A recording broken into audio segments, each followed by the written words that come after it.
Apparently there's a lot of people out there growing their own food that don't know this. You don't have to wait till winter time to start growing those greens. Not all greens, but I'm talking about this one.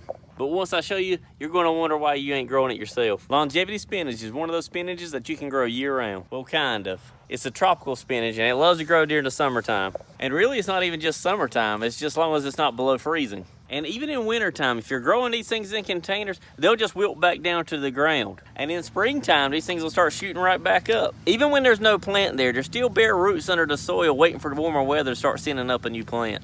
But here's what I like most about it. Not only can you grow this thing near about year round, but also bugs leave this plant alone. And I'm gonna show you exactly what I mean. Now right here, I've got some purple sweet potato plants being tore up by some Japanese beetles. And I've got these things literally planted right next to my longevity spinach. And these longevity spinach leaves are practically flawless. And I don't do nothing to these things. I mean, literally nothing. I don't even really water them. And they just still grow. Now I started with 3 stalks in this container and I've got all this in just 1 year. And I'm pretty sure you can't even eat all this spinach. But if you want to try, you can click the link in our bio and we'll send you some.